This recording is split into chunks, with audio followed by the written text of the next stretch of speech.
안녕하세요. 부자오빠입니다. 아침에 일어났더니 난리가 났습니다. 다우존스 2.8%, 나스닥 4.2%, S&P 500 3.6%, 완전히 폭락을 했습니다. 특히 아마존 14% 폭락을 했는데, 다들 알고 계시겠지만 실적이 굉장히 안 좋게 나왔죠. 특히 리비안에 투자했던 지분이 완전히 폭망하면서 크게 손실을 봤습니다. 그래서 아마존이 쏘아올린 작은 공이 전체적인 증시에 좀 악영향을 줬다라고 해석을 할 수 있을 것 같고, 사실 애플도 실적 자체는 나쁘지 않았지만 2분기 가이던스가 또 안 좋게 나왔습니다. 그래서 이것도 적지 않은 영향을 줬을 것이고요. 아직도 우리를 괴롭히고 있는 많은 악재들이 사실 해소된 게 거의 없습니다. 그래서 전반적으로 굉장히 많이 빠졌는데, 일단 애플이 3.7%, 마소 4.2%, 구글 3.7%, 심지어 금융주와 에너지도 빠졌고 거의 모든 섹터가 전부 다 폭락했다고 보시면 됩니다. 방금 말씀드렸다시피 가장 큰 원인은 역시 아마존이라고 보는 게 맞을 것 같고요. 이 어닝 쇼크, 7년 만에 첫 적자가 나왔습니다. 그리고 PC 물가, 소위 개인 소비 지출 지수라고도 하죠. 이것도 40년 이래 최고치가 나오면서 불안감을 가중시켰고 채권 금리도 급등했습니다. 그러니까 웬만한 악재는 동시다발적으로 다 터졌다고 보시면 될 것 같습니다. 주가가 안 빠질 수가 없던 상황이죠. 필라델피아 반도체 바로 전날 5.5% 급등하면서 드디어 살아나나 싶었는데 역시 하루 만에 또 4.5% 폭락을 합니다. 불과 하루 만에 도로 아미타불이 됐는데 정말 힘 빠지긴 하네요. 자, 하지만 우리가 이럴 때일수록 멘탈을 잘 잡아야겠죠. 어쩔 수가 없습니다. 주가의 상승과 하락은 그냥 자연스러운 현상입니다. 저는 주식은 날씨와 비슷하다고 생각을 하거든요. 어느 정도 우리가 예상을 하고 또 나름대로 대응을 하지만 절대 완벽할 수는 없습니다. 일기예보도 100% 맞지 않잖아요. 그냥 기본적으로 예측 불가능하다고 생각하는 게 마음이 편합니다. 비가 오면 우산을 쓰면 되고 날이 더우면 에어컨을 틀면 됩니다. 미리부터 걱정할 필요가 없다는 거죠. 비가 정확히 몇 시에 올지, 오면 몇 미리가 올지 우리가 어떻게 합니까? 저는 실제로 차에 항상 우산을 두고 다닙니다. 비가 오면 우산을 써야 되니까요.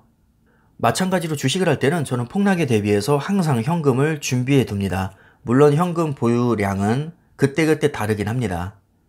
하지만 일정 수준의 현금은 항상 보유를 합니다. 왜냐하면 폭락장이 오면 싸게 줍줍을 해야 되니까요. 주식은 예측의 영역이 아니라 대응의 영역입니다. 그 누구도 정확하게 예측하지 못합니다.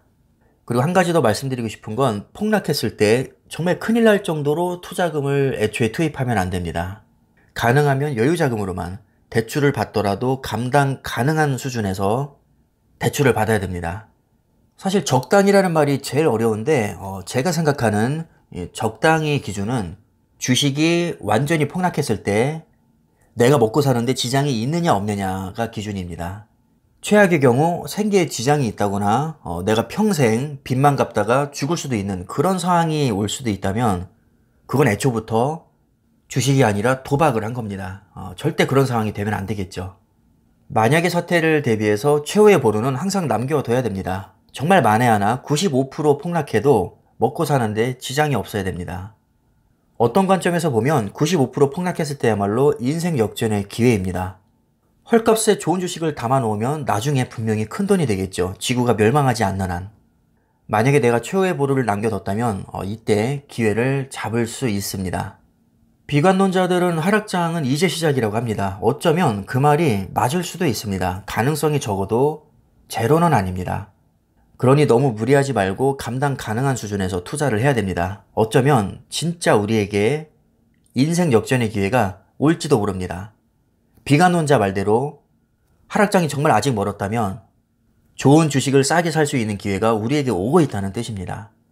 개인적으로 그런 상황이 오지 않기를 바라지만 혹시 모르는 거니까 그때를 대비해서 인생을 역전시킬 수 있는 자금을 남겨놔야 됩니다.